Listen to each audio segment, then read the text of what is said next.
전능하사 천지를 만드신 하나님 아버지를 내가 믿사오며 그 외아들 우리 주 예수 그리스도를 믿사오니 이는 성령으로 잉태하사 동정녀 마리아에게 나시고 본디오 빌라도에게 고난을 받으사 십자가에 못 박혀 죽으시고 장사한 지 사흘 만에 죽은 자 가운데서 다시 살아나시며 하늘에 오르사 전능하신 하나님 우편에 앉아 계시다가 저리로서 산자와 죽은 자를 심판하러 오시리라.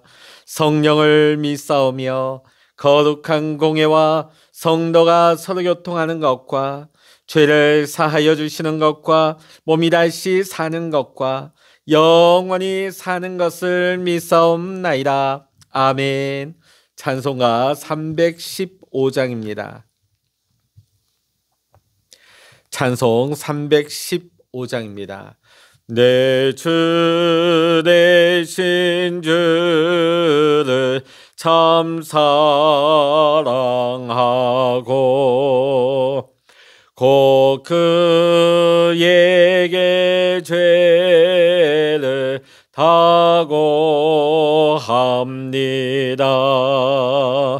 큰 은혜를 주신 내 예수시니 이전보다 더욱 사랑합니다. 주 날 사랑하사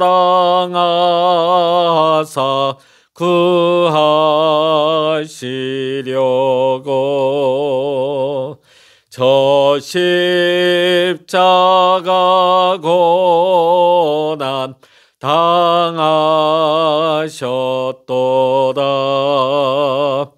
그가 시간 쓰신 내 주 배우니 이전보다 더욱 사랑합니다.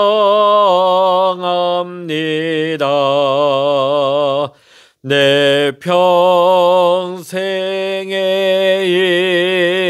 힘쓸 그 큰 의무는 주 예수의 덕을 느끼림이라. 숨질 때에까지 내 할 말씀은 이전보다 더욱 사랑합니다. 그 영광의 나라 나 들어가서 그 풍성한 은혜 늘 감사하리.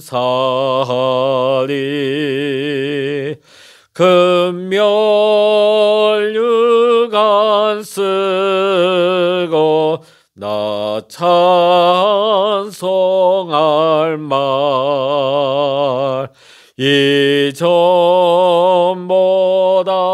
더욱 사랑합니다. 아멘. 이 시간 우리에게 주시는 하나님의 말씀 신약 성서 사도행전 1장 1절로부터 11절까지입니다. 사도행전 1장 1절로부터 11절까지 우리 한 목소리로 같이 읽도록 하십니다. 데오빌로여, 내가 먼저 쓴 글에는 무릇 예수께서 행하시며 가르치시기를 시작하신부터 그가 택하신 사도들에게 성령으로 명하시고 승천하신 날까지의 일을 기록하였노라.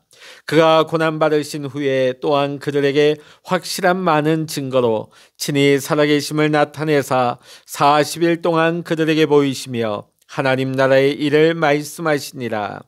사도와 함께 모이사 그들에게 분부하여 이르시되 예루살렘을 떠나지 말고 내게서 들은 바 아버지께서 약속하신 것을 기다리라. 요한은 물로 세례를 베풀었으나 너희는 몇 날이 못되어 성령으로 세례를 받으리라 하셨느니라. 그들이 모였을 때에 예수께 여쭈어 이르되 주께서 이스라엘 나라를 회복하심이 이때니까 하니 이르시되 때와 시기는 아버지께서 자기의 권한에 두셨으니 너희가 알 바 아니요 오직 성령이 너희에게 임하시면 너희가 권능을 받고 예루살렘과 온 유대와 사마리아와 땅끝까지 이르러 내 증인이 되리라 하시니라. 이 말씀을 마치시고 그들이 보는데 올려져 가시니 구름이 그를 가리워 보이지 않게 하더라. 올라가실 때에 제자들이 자세히 하늘을 쳐다보고 있는데 흰옷 입은 두 사람이 그들 곁에 서서 이르되 갈릴리 사람들아 어찌하여 서서 하늘을 쳐다보느냐. 너희 가운데서 하늘로 올려지신 이 예수는 하늘로 가심을 본 그대로 오시리라 하였느니라. 아멘. 할렐루야. 오늘 이 아침에도 함께 깨어 기도하시는 우리 사랑하는 모든 믿음의 성도님들과 여러분의 가정과 또한 여러분의 삶의 현장 위에 오늘도 하나님의 크신 은혜와 평강의 축복이 함께 하시기를 주의 이름으로 간절히 축원합니다. 오늘부터 우리가 보게 되어지는 사도행전의 말씀은 누가복음과 연작의 형태입니다. 자, 둘 다 저자가 누가입니다.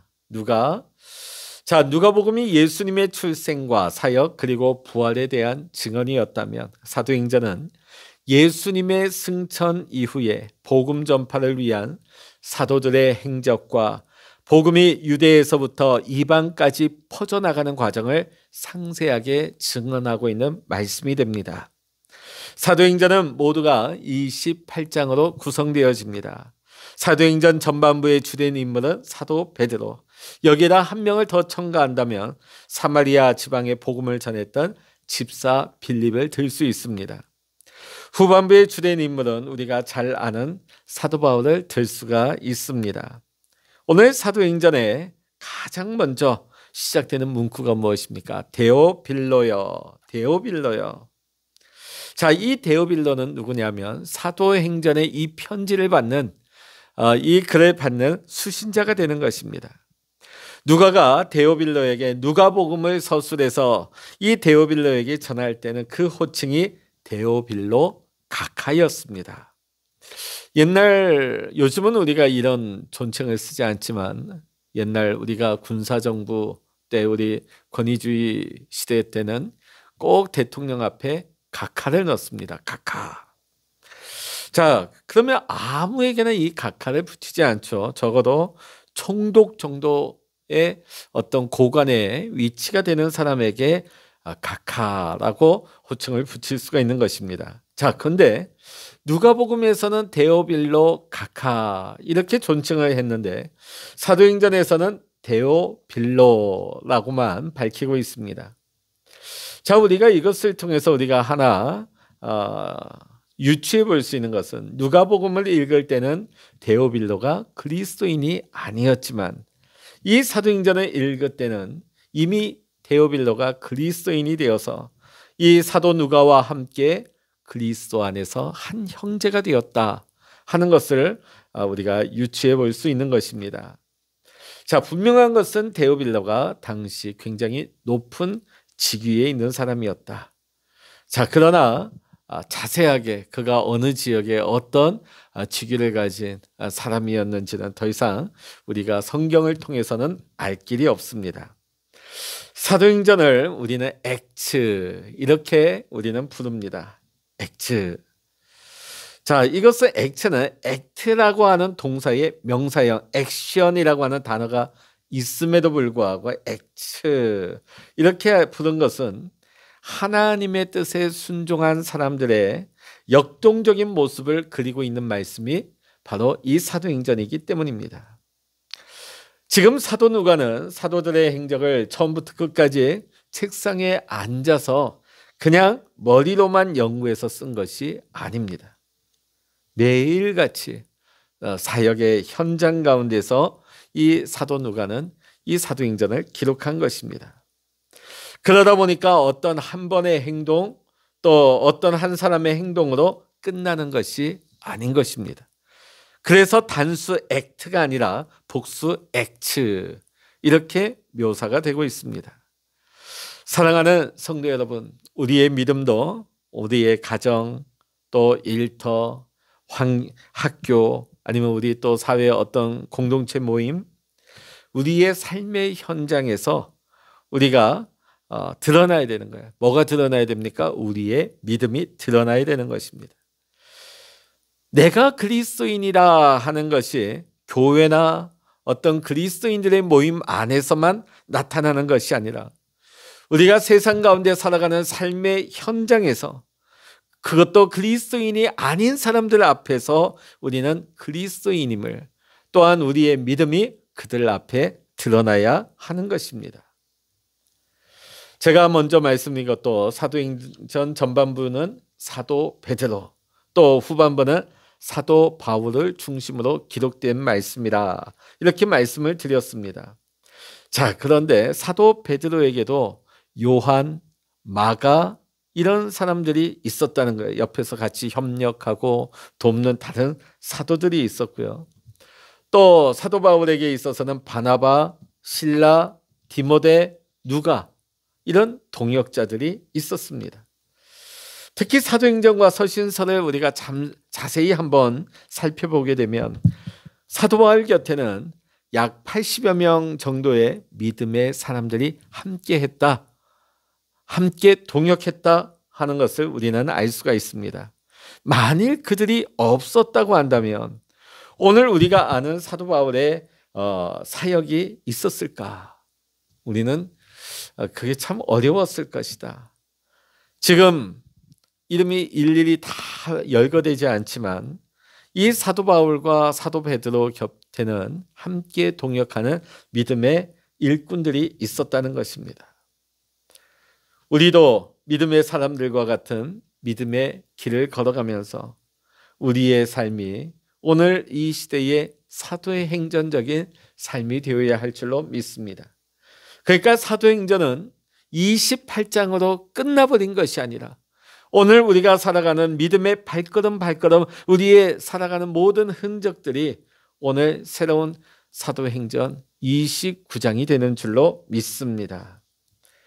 자, 우리 1절로부터 2절의 말씀 다시 한번 읽어보십니다. 데오빌로여, 내가 먼저 쓴 글에는 무릇 예수께서 행하시며 가르치시기를 시작하신부터 그가 택하신 사도들에게 성령으로 명하시고 승천하신 날까지를 기록하였노라. 자, 1절부터 2절까지 이 두 절을 한 단어로 나타낸다면 그건 다름 아닌 누가복음입니다. 누가복음. 자, 지금 누가복음과 사도행전의 저자가 같고 이것은 연작이다. 그러니까 앞서 누가복음을 기록하고 이어서 사도행전이 기록되고 있다 하는 것을 우리가 알 수 있습니다. 자, 근데 1절과 2절의 말씀 보면 누가는 예수님의 그 가르치심 앞에 행하심이 있었다고 증거를 하고 있습니다. 가르치심 앞에 행하심이 있었다. 보통 우리는 언행일치라는 말을 씁니다. 언행일치. 말과 행동이 하나로 들어맞는 것. 자, 이 말은 말한 대로 실천한다. 말한 대로 행동한다. 이럴 때 사용하는 말이죠. 자, 그런데 오늘 사도 누가에 의하면 예수님은 언행일치가 아니라 행언일치. 이렇게 표현할 수가 있겠습니다. 행언일치. 보통 우리가 어떤 사람을 평가할 때 그 사람의 말과 행동을 가지고 평가하게 됩니다. 자, 근데 말은 어떻습니까? 과장되기 쉽습니다. 또 반대로 축소되기도 쉽고요. 또 거짓으로 얼마든지 꾸며낼 수 있는 것이 우리의 말입니다. 자, 그러나 그 사람이 살아온 그 삶의 모습은 결코 과장할 수가 없습니다. 자, 그래서 어떤 사람의 모습이 우리에게 다가올 때 우리는 그가 했던 말보다도 그의 삶이 더 크게 와닿는 것이 그러한 이유가 되는 것입니다. 예수님의 제자였던 사람들이 지금 보내심을 받아 그들이 사도가 되었습니다. 자, 그런데 우리는 그들의 믿음의 이야기를 사도언전이라 그러지 않고 사도행전이라고 합니다. 그것은 제자들이 예수님의 말만 본받은 것이 아니라 예수님의 행함을 본받았기 때문입니다. 자, 그래서 우리의 삶도 마찬가지예요. 언전이 아니라 행전이 되어야 하는 것입니다. 우리의 삶이 주님의 손과 발이 되어야 되는 것입니다. 우리의 삶이 주님의 통로가 되어서 살아가야 되는 것입니다.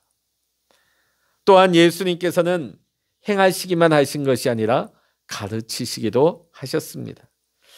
요즘 많은 사람들이 반려동물을 키우죠. 반려동물을 키우는 집이 무려 600만 가구, 600만 명이 아니에요. 600만 가구. 굉장히 많은 가정이 반려동물을 키우고 있습니다.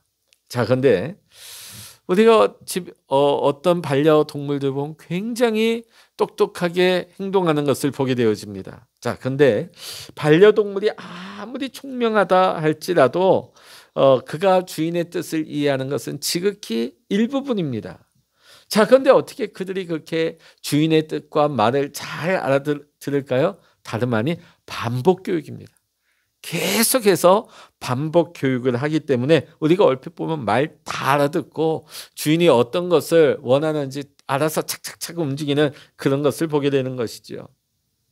자, 그런데 우리 인간과 반려동물의 차이보다도 주님과 인간과의 차이는 더 엄청나게 큰 것입니다.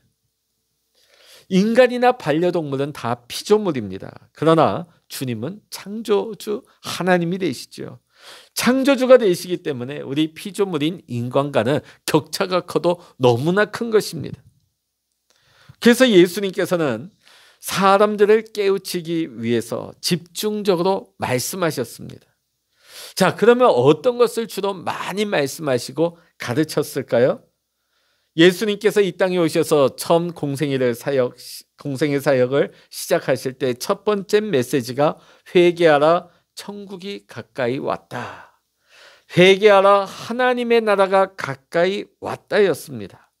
또 예수님께서 3일 만에 부활하시고 승천하시기 전 40일 동안 예수님은 어떤 것을 하셨을까? 40일 동안 하나님 나라의 일을 증언하셨습니다.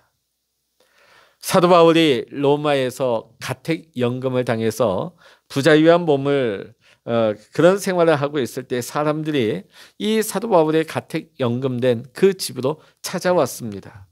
그때 사도 바울이 사람들에게 무슨 말을 많이 했을까요? 하나님 나라를 전파했습니다. 자, 그러니까 하나님의 나라는 복음의 핵심입니다.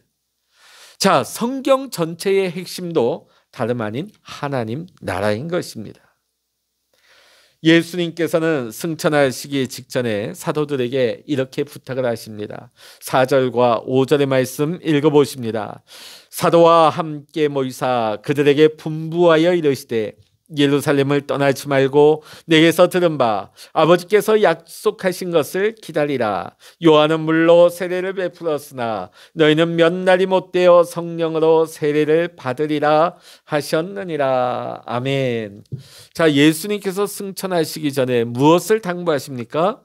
너희가 성령으로 세례를 받기 전까지는 결코 이 예루살렘을 떠나지 말라. 이런 당부를 하십니다. 왜 그랬을까요? 지금 제자들 마음속에는요, 우리는 이제 이 예루살렘 떠나야 되겠다. 그럴 수 있죠. 인간적으로는 이해가 가능합니다.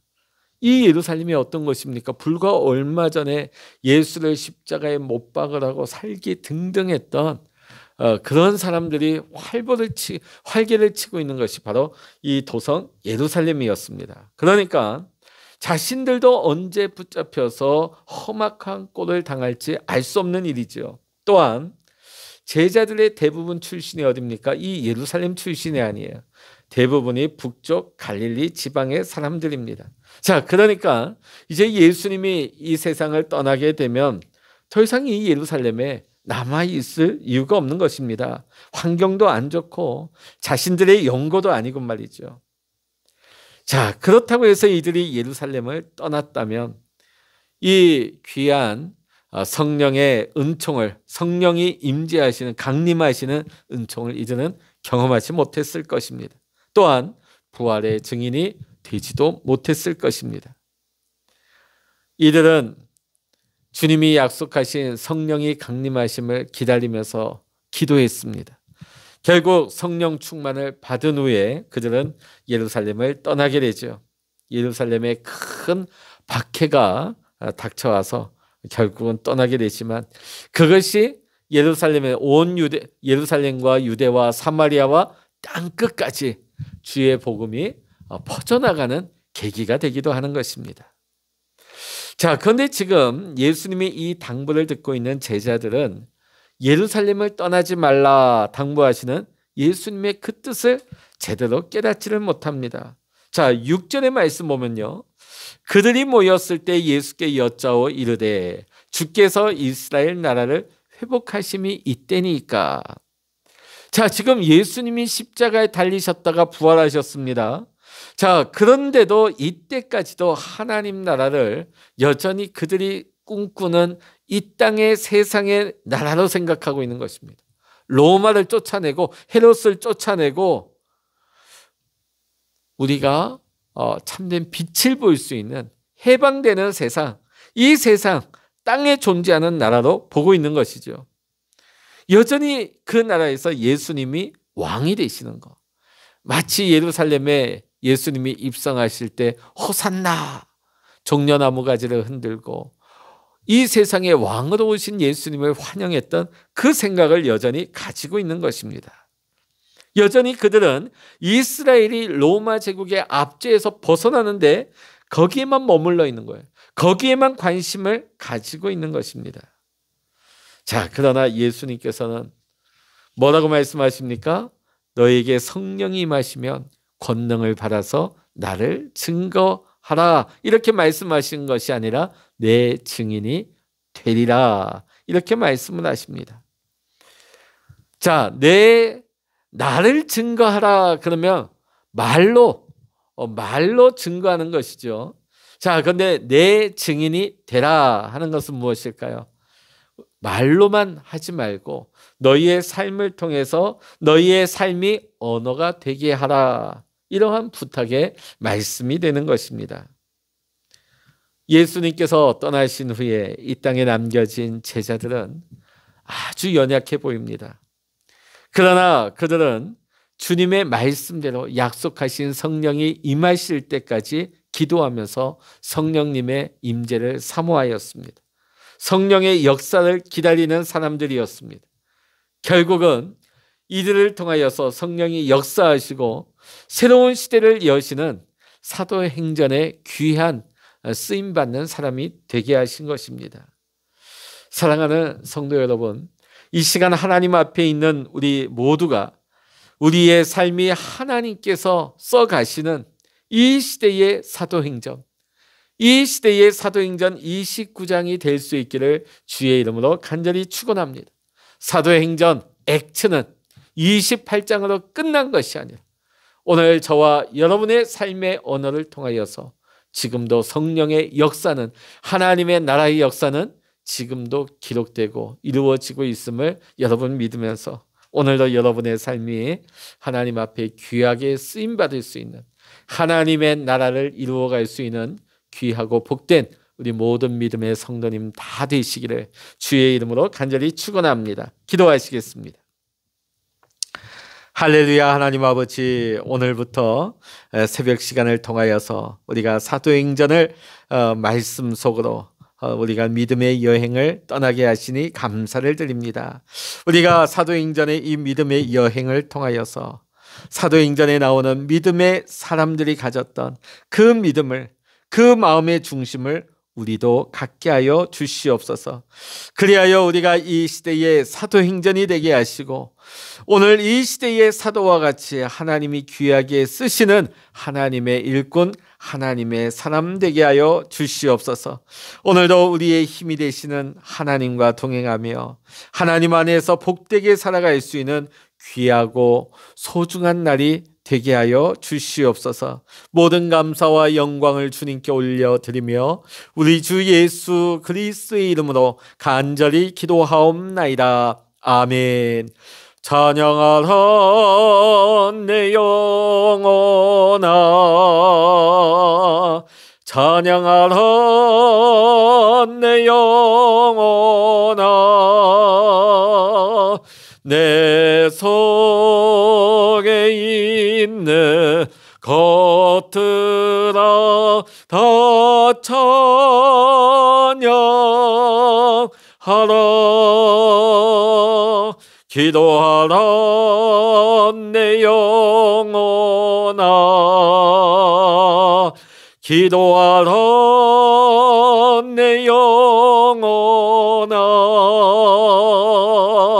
내 속에 있는 것들아 다 기도하라. 주여 일창으로 합심하여 기도하십니다. 주여